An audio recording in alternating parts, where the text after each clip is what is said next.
Stéphane, bonjour. Bonjour. Stéphane, vous avez des questions sur l'épidémie de coronavirus. Nous vous écoutons. Oui, la mort du docteur lancé à l'alerte pour le coronavirus à Wuhan a provoqué une vague de colère en Chine. Alors ma première question, j'ai deux questions. Ma première question, pourquoi avait-il été arrêté par les autorités quand il a voulu révéler l'existence de l'épidémie? On va le demander à Stéphane Lagarde qui est en ligne de Pékin. Bonjour Stéphane. Bonjour. Li Wenliang avait 34 ans lorsqu'il est décédé il y a une semaine après avoir lui-même contracté la maladie. Il a fait partie des premiers médecins à alerter sur la propagation de ce nouveau virus. Et il avait été réprimandé par la police pour cela. Pourquoi ?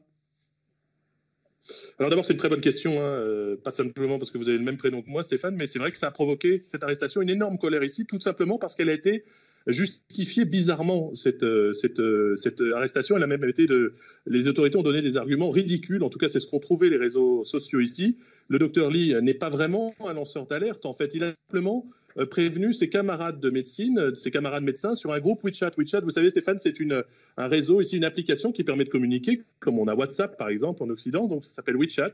Donc sur cette messagerie, il avait un groupe de copains de la fac de médecine, il leur a écrit le 30 décembre dernier pour leur dire attention, dans mon hôpital, j'ai des malades, j'ai 7 malades, ils ont tous les mêmes symptômes, ces malades, des symptômes qui ressemblent au SRAS. Alors je ne sais pas si vous savez ce que c'est que le SRAS. Le SRAS, c'est aussi une maladie, une pneumonie, un problème de respiratoire, une maladie respiratoire qui avait fait des centaines de morts ici en Chine en 2003. Ils ont du mal à respirer, mes patients, ils ont de la fièvre.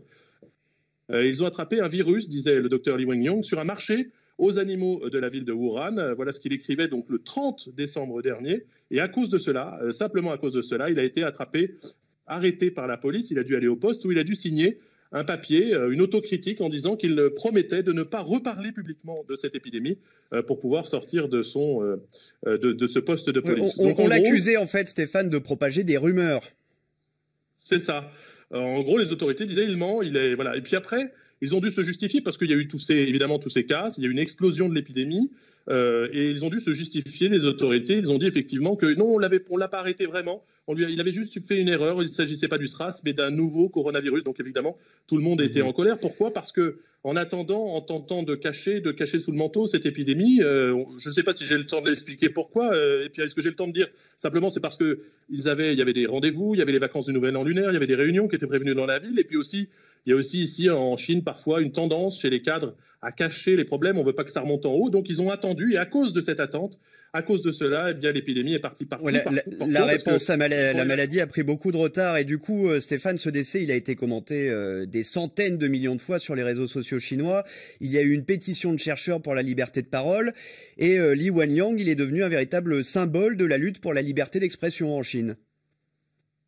Alors son visage avec ce masque de chirurgien dessiné est partout maintenant, ce masque qui représente un paillon.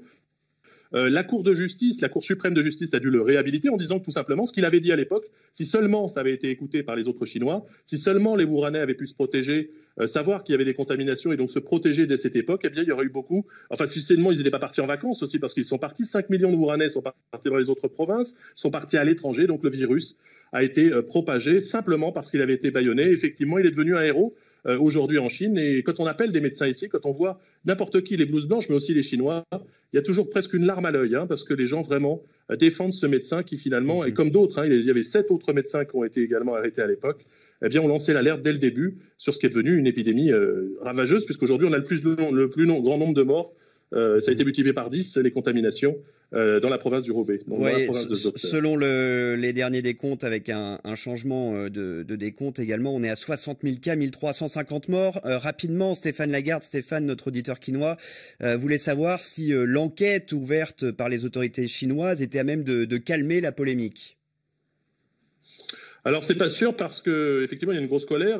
L'enquête, elle est menée par des agents anticorruption qui ont été envoyés de Pékin. Et puis, elle est suivie par des sanctions. Ça, c'est important. Aujourd'hui, la tête de la province du Hubei, donc le secrétaire du Parti communiste du Hubei, a été changé. Il a été remplacé par un proche du président chinois, en tout cas un protégé qui vient de Shanghai et qui est un ancien juge, quelqu'un qui a fait beaucoup de sa carrière dans la sécurité publique et donc qui vient remettre de l'ordre et qui vient aussi essayer de calmer tout ça. C'est pas sûr que ça suffise. Il y a des sanctions également à des instances inférieures. Il y a 5 fonctionnaires, par exemple, on apprenait hier soir, qui ont été sanctionnés, là aussi, dans le Roubaix, pour avoir manqué de discipline pendant l'épidémie. Alors, c'est toujours des termes un peu flous, mais enfin, ils sont sanctionnés. Et puis, d'autres régions administratives, d'autres provinces sont concernées, puisqu'on apprend que le directeur du bureau de liaison pour les affaires de Macao et Hong Kong a également été limogé. Donc, vous voyez, c'était une crise sanitaire, c'est devenu une crise politique.